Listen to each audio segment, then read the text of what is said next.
بسم اللہ الرحمن الرحیم۔ اللہ کے نام سے شروع جو نہایت مہربان ہمیشہ رحم فرمانے۔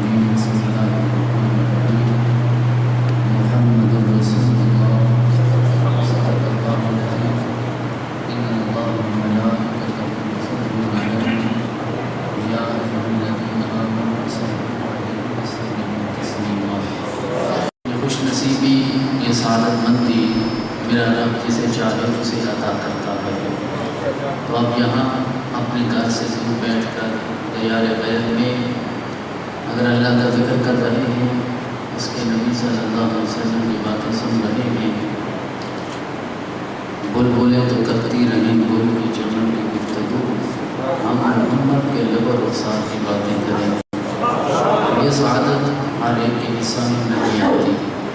اللہ اس سعادت کو دائمی بنائے اور ہمیشہ آپ کو اسی طرح اپنا ذکر کرنے کی توفیق عطا فرمائے، اور اپنے ذکر کے صدقہ آپ کی تمام مشکلات کو دور فرمائے، آپ کے رزق میں اضافہ فرمائے، آپ کی زندگیوں میں خیر و برکت کا نزول فرمائے، آپ کے تمام مسائل کو آسان فرمائے۔ میرے آقا صلی اللہ علیہ وسلم نے ارشاد فرمایا کہ میرے صحابہ، اگر تم زندہ اور مردہ انسان میں فرق سمجھنا چاہتے ہو تو اس کی دو علامات ہیں۔ آپ نے ارشاد فرمایا، ہم تو یہ سمجھتے ہیں کہ جو انسان سانس لیتا ہے، چلتا ہے، پھرتا ہے، کھانا کھاتا ہے، زندگی کے معاملات کرتا ہے، ہم اسے زندہ تصور کرتے ہیں۔ جو چارپائی پہ لیٹ جاتا ہے، بے حس بے حرکت ہو جاتا ہے اور سانس تک نہیں لے سکتا، غسل بھی اس کو دوسرے لوگ دیتے ہیں اور پھر قبر کے گڑھے میں گرا دیا جاتا ہے، ہم اسے مردہ سمجھتے ہیں۔ لیکن آقا نے ارشاد فرمایا، حقیقی انداز میں زندہ وہ ہوتا ہے جو اللہ کا ذکر کرتا ہے، اور جو اللہ کا ذکر کرنے سے محروم رہتا ہے وہ چلتا پھرتا بھی انسان مردہ ہی ہوتا ہے۔ تو میرے بھائیوں، ہم خوش بخت ہیں، اللہ نے اپنے ذکر کے لیے ہمیں منتخب کر لیا ہے۔ ساری زندگی انسان اگر ذکر کرتا رہے اور اللہ کی تمام نعمتوں کی شکر بھی ادا کرتا رہے، پھر بھی نعمتیں اتنی بیش بہا ہیں کہ ہم اس کی نعمتوں پہ شکر کا حق ادا نہیں کر سکتے۔ اب کوئی انسان اگر یہ کہے کہ میں اس بات پہ شکر کروں، مجھے تو کھانے کو لقمہ نہیں ملتا، میں 6-7 سال سے اپنے گھر سے باہر یہاں بیٹھا ہوں، میرے تو مسائل حل نہیں ہوتے، تو میں کس بات کا شکر ادا کروں؟ ہم تو اپنی جان بچا کر یہاں پہنچے ہیں، تو کس نعمت کا شکر ادا کریں؟ میرے بھائیو، اللہ نے تمہیں کلمہ کی توفیق عطا فرمائی ہے، اس سے بڑی اور کوئی نعمت نہیں ہو سکتی۔ بہت سارے معاملات آپ اپنی آنکھوں سے یہاں بھی دیکھتے ہوں گے، مجھے بھی اتفاق ہوتا ہے، ایسے محیر العقول کارنامے دنیا سر انجام دے رہی ہے کہ انسان سر پکڑ کے بیٹھ جاتا ہے۔ اگر آپ کو اتفاق ہو UAE میں دبئی جانے کا، تو وہاں دنیا کی جو سب سے بڑی وہ بلڈنگ ہے جسے برج خلیفہ وہ کہتے ہیں، اس کے نیچے انہوں نے ایک فاؤنٹین، ایک چشمہ لگایا ہے، اور اس ہزار چشمے ہیں، لیکن اس چشمے کی خصوصیت یہ ہے کہ جب وہ چشمہ چلتا ہے تو ساتھ میوزک چلتا ہے، میوزک، اور میوزک کا اتار چڑھاؤ اس کے ساتھ چشمے کے پانی کا اتار چڑھاؤ بھی ہوتا ہے، تو اس سر اور ساز کے ساتھ میوزک چلتا، اس انداز میں اردو ہو، انگلش ہو، عربک ہو، جو بھی ہو، سارا ایک انہوں نے ایسا کام کیا ہے کہ انسان کی حیرت کم ہو جاتی ہے۔ جب میں نے پہلی بار دیکھا تو میرے دل میں یہی سوال آیا کہ جس انسان نے یہ کارنامہ سر انجام دیا ہے، یقیناً وہ غیر مسلم انجینئر ہوگا جس نے یہ کام کیا ہے۔ کام تو اس نے بہت بڑا کر دیا، لیکن ایسا کام اس نے کر دیا کہ جو دیکھتا حیران ٹھہرتا ہے، حیران ہو جاتا ہے، لیکن اس کے باوجود اللہ نے اس کو کلمہ پڑھنے کی توفیق عطا نہیں فرمائی۔ تو کلمے کی توفیق بھی اسے دیتا ہے جس پہ وہ خود راضی ہو جاتا ہے۔ تو یہ سب سے بڑی نعمت ہے۔ حضرت موسیٰ، حضرت عیسیٰ دعائیں کرتے رہے، اے رب کائنات ہمیں اپنے نبی محمد رسول اللہ کا امتی بنا دے، یہ دعائیں کرتے تھے۔ اللہ نے حضرت موسیٰ کی دعا کو قبول نہیں کی، حضرت عیسیٰ کی دعا کو قبول کر لیا، اور ہم جانتے ہیں اور ہمارا ایمان ہے کہ حضرت عیسیٰ آج بھی زندہ ہیں، آج بھی زندہ ہیں، اور وہ دوبارہ دنیا میں تشریف لائیں گے۔ حضرت عیسیٰ دوبارہ دنیا میں آئیں گے، اللہ کے نبی بھی ہیں، اللہ کے رسول بھی ہیں، صاحب کتاب بھی ہیں، صاحب شریعت بھی ہیں، لیکن نبی کا امتی بننے کی دعائیں کرتے رہے، اللہ نے ان کی دعا کو قبول کر لیا، وہ آج بھی زندہ ہیں اور قیامت کے قریب دوبارہ تشریف لائیں گے، لیکن اللہ کے نبی اور رسول بن کر نہیں آئیں گے، میرے اور آپ کی طرح محمد رسول اللہ کے غلام بن کر آئیں گے۔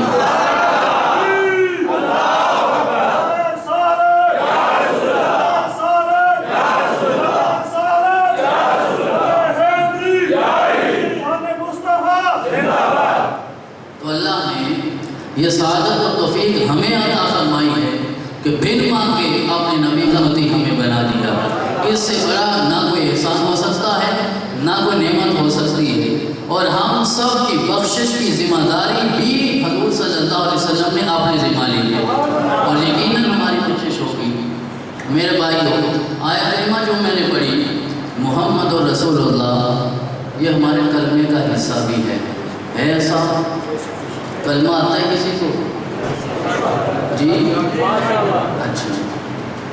اور اس کے بعد یہ قرآن پاک میں 26ویں پارے میں سورہ فتح کی جو آخری آیت ہے اس کا پہلا جز بھی ہے محمد الرسول اللہ، کہ محمد اللہ کے رسول ہیں۔ اب بات کی سمجھ یہ نہیں آتی، کیا حضرت آدم اللہ کے رسول اور نبی نہیں ہیں؟ کیا ابراہیم نہیں ہے؟ کیا موسیٰ کو اللہ نے نہیں بھیجا؟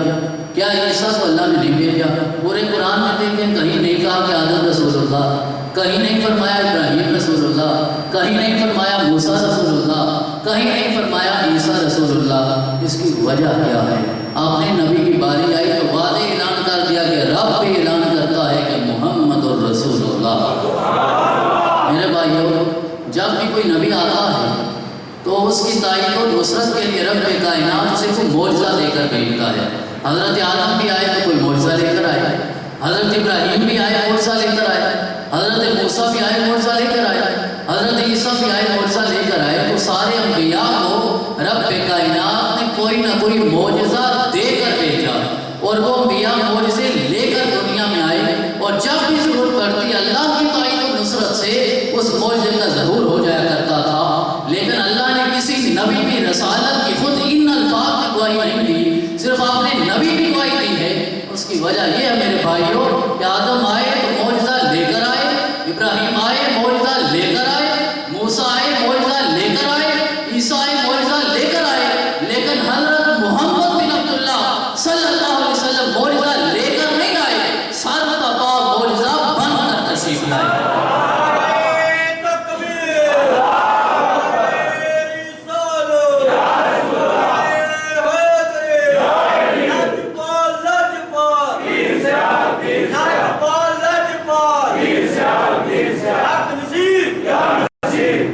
میرے بھائیوں، اللہ نے اپنے نبی کو معجزہ دے کر نہیں بھیجا، سر تپا معجزہ بنا کر بھیجا ہے۔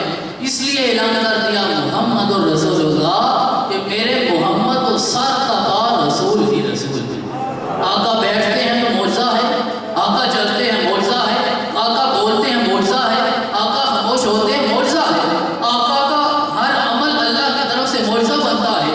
حضور صلی اللہ علیہ وسلم جو بھی ارشاد گرامی فرماتے ہیں، آپ کے صحابی تھے حضرت عبداللہ بن عمر بن العاص رضی اللہ تعالیٰ عنہما، وہ آقا کا ہر ارشاد رقم کر لیا کرتے تھے، لکھ لیا کرتے تھے۔ چند صحابہ نے کہا کہ بعض اوقات تو آقا خوشگواری کی حالت میں کلام فرماتے ہیں، اور بعض اوقات آپ کا مزاج ناگوار ہوتا ہے، اس لیے جو کلام خوشی کی حالت میں اسے لکھ لیا کرو، جو ناگواری کی حالت میں اسے لکھا نہ کرو۔ حضرت عبداللہ نے کچھ لکھنا کچھ نہ لکھنا شروع کر دیا۔ ایک دن آقا نے دیکھا کہ لکھ نہیں رہے، آپ نے فرمایا عبداللہ پہلے تو میرا ہر جملہ رقم کرتا تھا، اب کیوں لکھنا چھوڑ دیا ہے؟ عبداللہ نے سارا واقعہ گوشگزار کیا تو آقا نے ارشاد فرمایا اکتب فوالذی نفسی بیدہ ما یخرج منی الا الحق۔ آقا نے فرمایا لکھو، اللہ کی عزت کی قسم میری زبان سے سوائے حق کے کچھ جاری ہی نہیں ہوتا۔ والنجم اذا ہوا ما ضل صاحبکم وما غوی وما ینطق عن الہوی ان هو الا وحی یوحی، کہ وہ نبی اس وقت تک کلام نہیں کرتا جب تک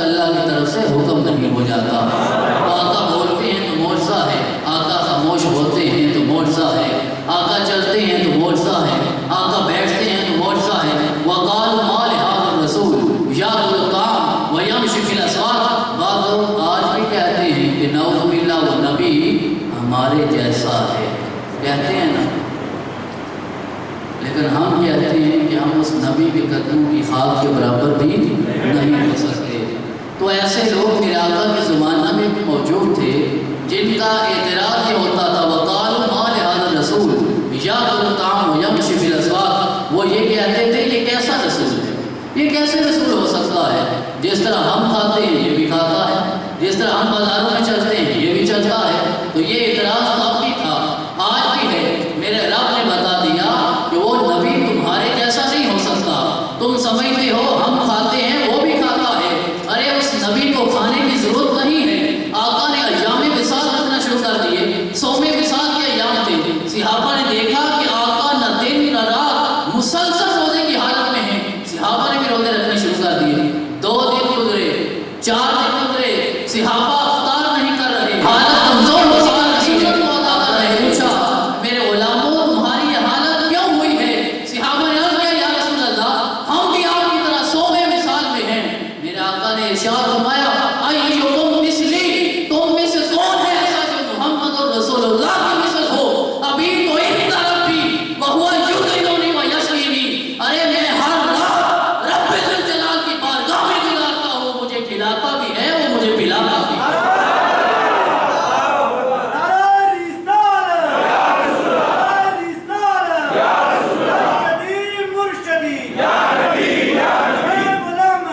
اب اعتراض یہ ہے کہ یہ کیسا رسول ہے، ہم بھی کھاتے ہیں یہ بھی کھاتا ہے۔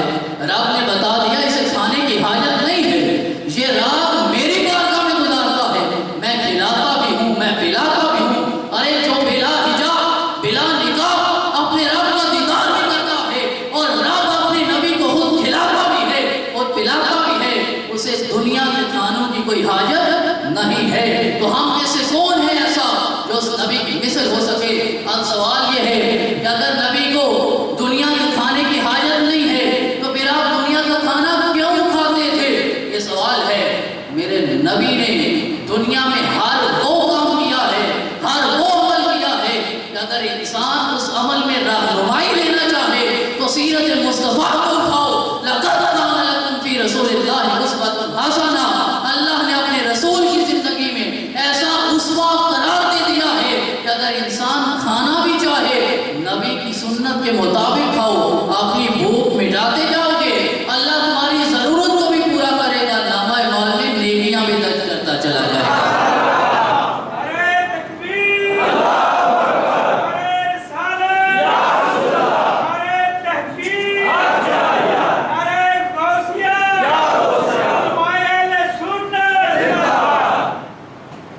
میرے بھائیوں اب ذرا سوچیں، مجھے پیاس لگتی ہے، پانی کی طلب ہے، میں پانی پینا چاہتا ہوں، اب وہ پانی میری ضرورت کو پورا کر رہا ہے، لیکن جب میں نبی کی سیرت کو کھولتا ہوں، نبی نے بتا دیا کہ میرے غلاموں پانی کی حاجت تمہیں ہے، پانی پیو بیٹھ کر پیو، اللہ کا نام لے کر پیو، 3 گھونٹوں میں پیو، تمہاری پیاس بھی بجھے گی، نامہ اعمال میں رب نیکیاں بھی درج کرتا چلا جائے گا۔ حضور نے ارشاد فرمایا کہ اگر کوئی انسان حلال رزق کمائے، حلال رزق مشکل ہے لیکن جو بھی کمائے، اگر حلال رزق کمانے کے بعد اپنی بیوی کو ایک لقمہ حلال کا کھلاتا ہے، ایک لقمہ حلال کا کھلاتا ہے، وہ ضرورت اپنی اولاد کی گھر والوں کی پوری کرے گا، اللہ اس حلال رزق کے صدقے اس کے نامہ اعمال میں درجات بھی بلند کرتا چلا جائے۔ میرے بھائیوں نبی اس لیے نہیں کہتا تھا کہ اسے کھانے کی حاجت ہے۔ غزوہ خندق کے واقعات کس نے نہیں پڑھے؟ وہ جب خندق ہوتی جا رہی تھی، میرے اور آپ کے آقا حضرت محمد رسول اللہ صلی اللہ علیہ وسلم آپ بھی اپنے غلاموں کے ساتھ خندق کھود رہے ہیں، وقت آتا ہے ایک ایسی چٹان تھی کہ سارے صحابہ نے مل کر کوشش کی، لیکن وہ چٹان جو ہے پھٹنے کا نام نہیں لے رہی تھی، ٹوٹ نہیں رہی تھی۔ سارے صحابہ حضور کی خدمت میں حاضر ہوئے، عرض کرتے ہیں یا رسول اللہ، پیٹ سے کپڑا ہٹا کر کہتے ہیں یا رسول اللہ 2 دن ہو چکے ہیں ہم نے کھایا کچھ نہیں ہے، پیٹ میں پتھر اس لیے باندھا ہے تاکہ دشمن یہ سمجھے کہ یہ طاقتور لوگ ہیں۔ حضور مسکرائے، آپ نے اپنے بطن اطہر سے کپڑا ہٹایا، آپ نے ارشاد فرمایا تم نے 2 دن سے کچھ نہیں کھایا، تمہارے نبی نے 3 دن سے کچھ نہیں کھایا۔ اب سارے صحابہ کوشش کرتے ہیں پتھر ٹوٹتا نہیں ہے، وہ چٹان ختم نہیں ہوتی، میرے رسول اللہ نے ایک ضرب ماری، وہ چٹان ٹکڑے ٹکڑے ہو جاتے ہیں۔ 3 دن سے کھایا کچھ نہیں تھا، اب کیسے کہوں کہ نبی کو دنیا کے کھانے کی حاجت ہے۔ حضور صلی اللہ علیہ وسلم بلا تشبیہ بلا تمثیل، اللہ معاف فرمائے، جب ہم کھانا کھاتے ہیں، کھانا کھانے کے بعد انسان کو پھر قضائے حاجت بھی ہوتی ہے یا نہیں ہوتی؟ معمول کے مطابق ہوتی ہے۔ قضائے حاجت جب کرتے ہیں انسان اپنی قضائے حاجت سے بھی ناگوار ہو جاتا ہے، ہوتا ہے یا نہیں ہوتا؟ حضرت عائشہ ارشاد فرماتی ہیں جب میرے اور آپ کے آقا حضرت محمد رسول اللہ صلی اللہ علیہ وسلم قضائے حاجت کرنے کے بعد حمام سے باہر آتے تھے تو وہاں سے خوشبو آ رہی ہوتی۔ لوگ جتنا بھی احترام کریں، جتنی بھی عقیدت کریں، لوگ ہاتھ بھی چومتے ہیں، گھٹنوں کو ہاتھ بھی لگاتے ہیں، لیکن انسان کے لعاب دہن سے یعنی تھوک سے دوسرا انسان ضرور نفرت کرتا ہوتا ہے یا نہیں ہوتا؟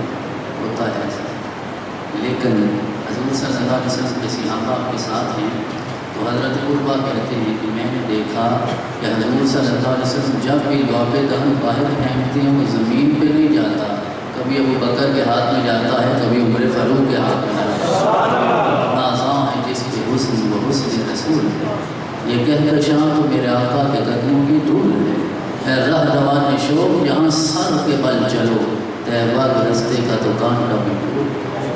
حسن یوسف پہ کٹی مصر میں پشت زنا، سر کٹاتے ہیں تیرے نام پہ مردان۔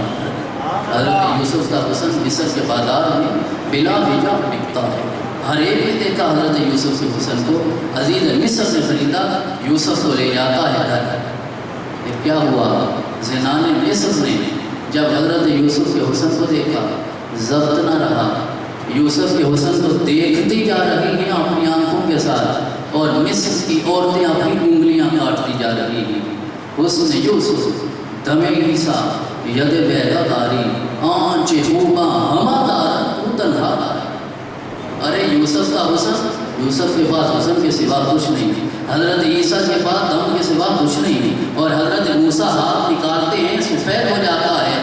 شاعر کہتا ہے کسی کے پاس 1 خوبی ہے، کسی کے پاس 2 خوبیاں ہیں، کسی کے پاس 3 خوبیاں ہیں۔ جب سارے انبیاء اور رسل کی عظمتیں اور خوبیاں ملتی ہیں تو محمد اور رسول اللہ بن جاتے ہیں۔ تو حضور صلی اللہ علیہ وسلم کہ حسن کے بارے میں شاعر نے وہ شعر حسن یوسف کٹی مصر میں مشت زنا عرض کر رہا تھا، عورتیں دیکھتی ہیں حضرت یوسف کے حسن کو، انگلیاں کاٹتی جا رہی ہیں۔ دیکھا سارے مصر سے، اپنے ساری آنکھوں سے دیکھا، لیکن انگلیاں کٹتی ہیں تو صرف عورتوں کی، یوسف کے حسن پہ اور کچھ نہیں ہوتا، لیکن سر کٹاتے ہیں تیرے نام پہ مردان عرب۔ آپ دیکھیں ذرا مکہ کا چوک ہے، حضرت یاسر اسلام کا پہلا شہید وہاں کھڑا ہے۔ ابو جہل کہتا ہے ہزاروں کا مجمع ہے کہ یاسر اگر محمد کا دامن چھوڑ دو گے، محمد کو چھوڑ دو گے، میں زندگی تمہیں بخش دوں گا، اگر محمد کو نہیں چھوڑو گے تو تیار ہو، موت تمہارا انتظار کر رہی ہے۔ تو حضرت یاسر بدبان حال وہی کہا ہوگا کہ محمد کی محبت دین حق کی شرط اول ہے، اسی میں ہو اگر کامی تو سب کچھ نامکمل ہے۔ انہوں نے کہا میں محمد کا دامن نہیں چھوڑوں گا۔ اب ابو جہل 2 اونٹ منگواتا ہے، طاقتور سرخ اونٹ ہیں، اور مکے کا چوک ہے، ہزاروں لوگ کھڑے ہیں، ایک کا رخ اس طرف ہوتا ہے، دوسرے کا رخ اس طرف ہوتا ہے، اور اب ابو جہل کہتا ہے تمہیں آخری موقع ہے، تمہارا قصور صرف اتنا ہے کہ تم محمد سے محبت کرتے ہو، اگر یہ چھوڑ دو تو میں تمہیں زندگی بخش دوں گا۔ تو حضرت یاسر نے یہی کہا ہوگا کروں تیرے نام پہ جان فدا، نہ بس 1 جان 2 جان 2 جہاں فدا، 2 جہاں سے بھی نہیں جی بھرا، کروں کیا کروڑوں جہاں نہیں۔ انہوں نے کہا ایک یاسر کیا، میں 2 جہاں قربان کرنے کو تیار ہوں۔ اب ابو جہل نے حضرت یاسر کی دونوں ٹانگوں کو مخالف سمت میں کھڑے اونٹوں کے ساتھ باندھا، حکم دیتا ہے اونٹ دوڑنا شروع کر دیتی ہے، ذرا تصور ملائیں، مکے کا چوک ہے، یاسر سامنے ہے، 2 طاقتور اونٹ ہیں، ٹانگیں مخالف صف میں بندھی ہیں، اونٹ دوڑنا شروع کر دیتے ہیں، موت آتی ہے، بڑی آسان ہے آج موت، گن پوائنٹ میں 1 لمحے میں انسان ختم۔ پاکستان چلے جائیں تو وہاں مرنا مشکل ہی نہیں ہے، 1 بٹن دبتا ہے سارے، مرنا اتنا آسان ہو چکا ہے، اتنا آسان ہے مرنا۔ لیکن ذرا یہ تصور کریں، 2 اونٹ ہیں، مکے کا چوک ہے، اور یاسر نبی سے محبت کرنے والا، اور نبی کی محبت کے جوش میں دونوں اونٹوں کو دوڑا دیا جاتا ہے، اور حضرت یاسر کا جسم 2 ٹکڑے ہو جاتا ہے، اور یاسر کے جسم سے گرنے والا خون کا ایک قطرہ مکے کے چوک میں اعلان کرتا ہے کہ حسن یوسف پہ کٹی اس نے مشت زنا، سر کٹاتے ہیں تیرے نام پہ مردان ہر۔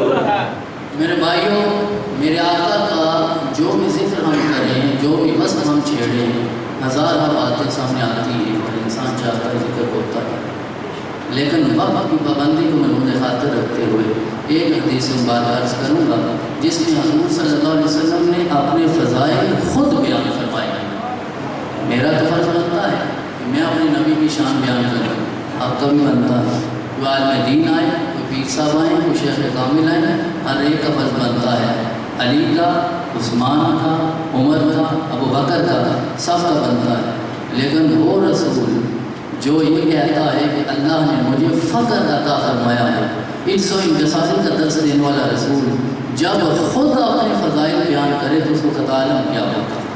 ترمذی شریف کی حدیث اس بات پر ابن عباس روایت کرتے ہیں کہ چند صحابہ مسجد نبوی میں بیٹھے ہیں اور حضور صلی اللہ علیہ وسلم اپنے حجرہ انور میں ہیں۔ اب وہ صحابہ باہر مسجد نبوی میں بیٹھے ہیں، آپ میں سے کتنے لوگ ہیں جن کو مسجد نبوی میں حاضری نصیب ہوئی ہے؟ کتنے لوگ ہیں؟ ہمارے کوئی سعادت عطا فرمائے، صرف سرکار سے جب چہرہ نکلتا ہوگا پھر بلا کیسے کوئی جان کو تکتا ہوگا۔ اے علیمہ تو بتا، تو نے تو دیکھا ہوگا کیسے محبوب میرا تو اسے لپٹتا ہوگا۔ اتنی خوش وقت ہے طیبہ کی وہ گلیاں یارو جن میں محبوب خدا بن ٹھن کے ٹہلتا ہوگا۔ مجھ کو معلوم ہے طیبہ سے جدائی کا غم، شام کو شمس بھی روتے ہوئے ڈلتا ہوگا۔ اللہ ہر ایک کو یہ سعادت عطا فرمائے۔ کیونکہ حضور نے فرمایا دنیا سے جانے کے بعد جو انسان میری قبر کی روزے کی زیارت کرتا ہے اس کی شفاعت مجھ پر واجب ہے، اور روضے حشر آقا کی شفاعت کے سوا کسی کو نجات نہیں ملنے والی۔ کوئی یہ سمجھے نمازیں بڑی پڑھتا ہوں تو نمازیں بخشوا لے گی، نمازیں نہیں، نبی کی محبت، نبی کی شفاعت یہ سب سے بڑی چیز ہے، اور نبی کی محبت کا ثبوت نمازوں سے ملتا ہے۔ نماز صرف اس پہ اکتفا نہیں کیا جا سکتا، اگر نبی سے محبت کرتے ہو تو پھر اس کی سیرت پہ بھی انسان کو عمل کرنا چاہیے۔ تو حضور صلی اللہ علیہ وسلم اپنے حجرہ میں صحابہ باہر بیٹھے ہیں اور باتیں یہ ہو رہی ہیں۔ ایک صحابی کہتا ہے کہ اللہ نے حضرت آدم کو اپنا سفیر بنایا ہے، ان کو بڑا اللہ مقام عطا کیا۔ دوسرا کہتا ہے ہاں اللہ نے ابراہیم کو اپنا خلیل بنایا، بڑا اونچا مرتبہ عطا کیا۔ تیسرا کہتا ہے اللہ نے حضرت موسیٰ کو اپنا کلیم بنایا، کتنا اعلیٰ رتبہ عطا کیا۔ چوتھا کہتا ہے عیسیٰ کو اللہ نے اپنی روح بنایا، کلمہ قرار دیا، تو یہ کتنا اعلیٰ رتبہ ہے۔ سارے صحابہ مختلف انبیاء کے فضائل بیان کر رہے ہیں، میرے آقا ان کا کلام سن رہے ہیں، صحابہ کلام کر رہے ہیں، حضور حجرہ سے باہر نکل کر صحابہ کے درمیان کھڑے ہو جاتے ہیں۔ آپ نے ارشاد فرمایا میرے صحابہ میں نے تمہارا کلام بھی سنا ہے، کلام میں تمہارا تعجب کرنا بھی سنا ہے۔ اب آقا نے ارشاد فرمایا پہلے تم کلام کرتے رہے، میں سنتا رہا، اب محمد اور رسول اللہ کلام کریں گے اور سارے صحابہ میرے کلام کو سماعت